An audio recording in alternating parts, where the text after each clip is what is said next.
राजा Raghuvanshi murder case की जांच हमारे राज्य की एसआईटी कर रही है और जब तक वो विफल नहीं होती सीबीआई की कोई ज़रूरत नहीं है। राज्य सरकार किसी भी अपराधी को संरक्षण नहीं देगी, चाहे वो स्थानीय हो या बाहरी हो। ये बयान मेघालय के पर्यटन मंत्री पॉल लिंगदो ने ये बयान 8 जून को दिया था। दूसरी तरफ कैबिनेट में उन्हीं के साथी कैबिनेट मंत्री अलेक्जेंडर लालू हेग ने कहा था कि अगर किसी को मेघालय पुलिस पर भरोसा नहीं है तो वो केंद्रीय या अंतर्राष्ट्रीय राष्ट्रीय एजेंसी के पास में जा सकता है, हमें कोई आपत्ति नहीं है।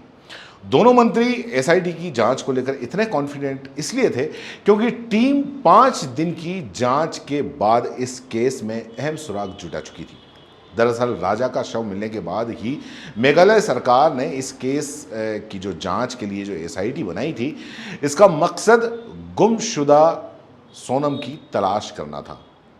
मेघालय पुलिस ने इसे ऑपरेशन हनीमून का नाम दिया था और इसके लिए 5 टीमें बनाई थी। इन टीमों ने जैसे तैसे सबूत जुटाना शुरू किए, वैसे वैसे सोनम को शक जो है उस पर गहरा होता चला गया और इस ऑपरेशन हनीमून से जुड़े किरदारों की से बात करके मतलब जो बातें सामने आई और किस तरीके से एसआईटी ने सबूत जुटाए और हत्या वाले दिन वो 9 घंटे क्या हुआ कि सारी पिक्चर सबके सामने आ गई।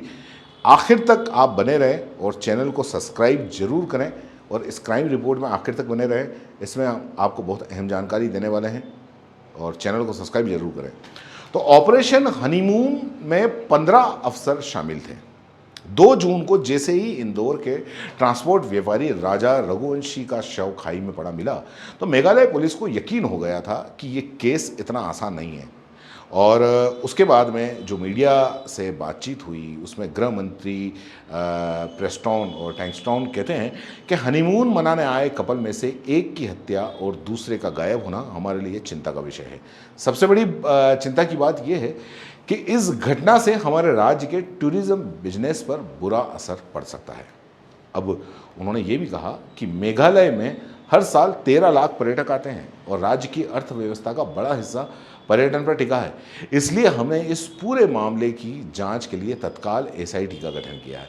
इस ऑपरेशन में 15 अफसर शामिल किए गए थे और 5 अलग अलग टीमें बनाई गई जिनके सबके अलग अलग काम थे और एक फिक्स टाइम पीरियड में ये सारे के सारे काम होने थे। अब 5 टीम और उनके काम के बारे में आपको सिलसिलेवार में बताता हूँ। सबसे बात करते हैं पहली टीम का क्या काम था, उसने क्या किस तरीके से किया। हत्या वाले दिन का पूरा एनालिसिस राजा की पोस्टमार्टम रिपोर्ट और उसके मोबाइल एक्टिवेशन से ये पता चल गया था कि 23 मई को ही राजा की हत्या की गई है और हत्या के कुछ देर पहले ही सोनम की अपनी सास उमा से बात हुई थी और इस बातचीत में सास ने सोनम से राजा के बारे में पूछा था तो उसने कहा था कि वो आगे निकल गए हैं, मैं पीछे छूट गई हूँ। लेकिन गाइड के बयान बाद में आते हैं और गाइड के बयान के मुताबिक सोनम की राजा और 3 युवकों से ज्यादा दूरी नहीं थी। पुलिस ने राजा की पोस्टमार्टम रिपोर्ट में मौत की टाइमिंग और सोनम की सास से बातचीत की टाइमिंग को मैच किया तो इससे यह पता चला कि 23 मई की दोपहर को 1:43 पर सोनम ने अपनी सास से बातचीत की थी। इसके ठीक आधे घंटे के बाद ही राजा का कत्ल कर दिया गया था। अब सुराग कैसे लगा कि उसमें होम स्टे संचालक से यह पता चला कि सोनम ने सुबह 5 बजे चेकआउट का प्लान बनाया और उसने सास को उपवास के बारे में झूठ बोला जबकि उसने भरपेट खाना खाया था। अब दूसरी टीम के पास आ जाते हैं। दूसरी टीम का क्या काम था जो बनाई थी, तो सीसीटीवी फुटेज जुटाने की जिम्मेदारी दूसरी टीम की थी। राजा और सोनम 21 तारीख को शिलोंग पहुंचे थे और यहां उन्होंने एक होटल में रूम लिया था और 22 मई को दोनों सोहरा के लिए निकले थे। अब सोहरा में थाने के पास में ही बने एक होटल में कमरा लेने पहुंचे लेकिन होटल में जगह नहीं थी तो उन्होंने होटल में अपना सामान रखा और घूमने निकल गए। अब इसी दिन दोनों मावल खियात गांव में पहुंचे और फिर वहां सोहरा पुलिस थाना क्षेत्र के नेंग्रियात गांव में लिविंग रूट ब्रिज को देखने के लिए स्कूटी किराए पर ली। पुलिस के मुताबिक वे एक रात के लिए होम स्टे में रुके और अगले दिन मावल खियात लौटने के लिए वो चेकआउट उन्होंने किया था और दोनों के इस रूट को ट्रेल करने के लिए पुलिस ने सीसीटीवी फुटेज खंगालना शुरू किया। तो सुराग क्या लगा कि पुलिस को राजा और सोनम की स्कूटी से एक होटल में पहुंचने का सीसीटीवी मिला और इस फुटेज में सोनम की कुछ गतिविधियां उनको संदिग्ध लगी।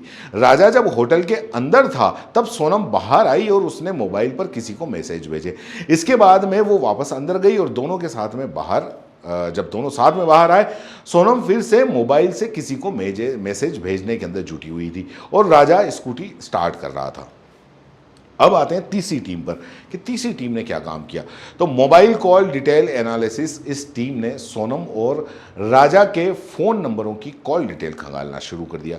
अब सोनम की कॉल डिटेल से यह पता चला कि वो राज कुशवाहा नाम का व्यक्ति है, उससे बात करती है और ये बात राजा से छिपकर होती थी या नहीं, पुलिस को यह नहीं पता था। लेकिन 23 मई के बाद में सोनम का मोबाइल बंद हो गया, लेकिन राज कुशवाहा का नंबर एक्टिव था। अब उसकी चुनिंदा नंबरों पर लगातार बात हो रही थी। पुलिस ने इन नंबरों को सर्विलांस पे डाल दिया। अब ये देखा कि क्या ये नंबर मेघालय में एक्टिवेट थे या नहीं। तो बाद में मेघालय पुलिस की एक टीम इंदौर भी पहुंची, लेकिन ये लड़के घर पर नहीं मिले। और सुराग कैसे लगा?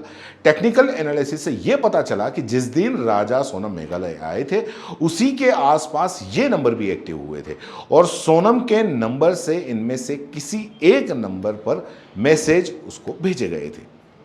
अब आते हैं चौथी टीम पर। चौथी टीम ने लोकल गाइड और स्थानीय लोगों से सारे के सारे इनपुट जुटाने का काम करा। एक टीम ने लोकल गाइड, होम स्टे संचालक और जो स्थानीय लोग थे उनसे इनपुट जुटाने का काम किया और इसी टीम को मावला खियात के गाइड अल्बर्ट पेड ने बताया कि 23 मई की सुबह 10 बजे उसने राजा और सोनम को 3 अन्य पर्यटकों के साथ नेंग्रियात के से मावला खियात के बीच में देखा था और तीनों पर्यटक राजा के साथ आगे चल रहे थे जबकि सोनम पीछे थी और सभी हिंदी में बात कर रहे थे। वो समझ नहीं पाया कि वो क्या बोल रहे हैं। अल्बर्ट ने यह भी बताया कि एक दिन पहले उसने कपल से पूछा था कि नेग्रियात तक चढ़ने के लिए उन्हें गाइड की ज़रूरत है, तो उन्होंने मना कर दिया और बाद में दूसरे साथी गार्ड की सेवा ली थी। और जब जो सुराग लगा वो ये है कि सीसीटीवी का जो एनालिसिस करने वाली टीम को एक और फुटेज मिला था जिसमें 22 मई की शाम को ये तीनों लड़के नजर आए थे। इन्हें जब अल्बर्ट को दिखाया गया तो उसमें से एक की शिनाख्त हो गई। अब पांचवी टीम का काम क्या था? पांचवी टीम जो थी वो सोनम और राजा के सोशल मीडिया अकाउंट्स का एनालिसिस करने के लिए उसको कहा गया था। तो दरअसल हनीमून पर आने वाले कपल अक्सर अपने सोशल मीडिया अकाउंट्स पर तस्वीरें अपलोड करते हैं। पुलिस इसके ज़रिए उनकी आखिरी लोकेशन ट्रेस करना चाहती थी क्योंकि राजा की लाश जिस खाई में मिली वहाँ तक पहुँचना नामुमकिन था।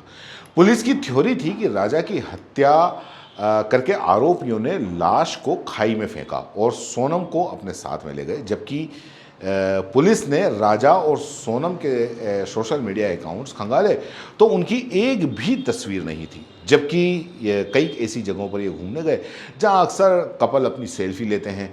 पुलिस ने जब इसका साइकोलॉजिकल असेसमेंट किया तो पता चला कि सोनम और राजा के बीच में कुछ शायद अच्छा नहीं हुआ होगा। तो राजा और सोनम का जो मोबाइल है वो 30 मई की दोपहर एक साथ बंद हुआ और इससे पहले राजा के इंस्टाग्राम अकाउंट से दोपहर 2 बजे एक पोस्ट हुआ जिसमें लिखा था 7 जन्मों का साथ। पुलिस को शक इसलिए हुआ क्योंकि इससे पहले सोनम और राजा के साथ वाली एक भी पोस्ट शेयर नहीं की गई थी। तो ये जब पांचों टीमों ने जब मिल के ये काम किया तो सारी की सारी बात पिक्चर सामने आ गई और 3 या 4 जून को तो मतलब बिल्कुल क्लियर हो गया था कि हत्या पत्नी सोनम ने की है और सोनम कहीं ना कहीं छिपी हुई है जिससे उनको ढूंढना है। और ये बाद में हमको आगे पीछे पता चल जाएगा कि जो पुलिस ने जो हत्यारे थे, जो 3 हत्यारे, उनको पहले ही उनको गिरफ्तार कर लिया था और इसी वजह से जो सोनम है, सोनम को जब ये पता चला कि राज कुशवाहा को भी गिरफ्तार कर लिया है, विशाल को भी गिरफ्तार कर लिया है, तो उसने फिर कोई रास्ता सोचा समझा नहीं और उसने अपने आप को सरेंडर कर दिया। तो ये इन अधिकारियों की कहानी थी जिन्होंने, मेघालय पुलिस के जो अफसर थे, जिन्होंने बहुत स्मार्ट तरीके से इस पेचीदा केस को सुलझा दिया। आपका क्या कहना है हमें नीचे कमेंट बॉक्स में बताएं और चैनल को सब्सक्राइब जरूर करें। धन्यवाद।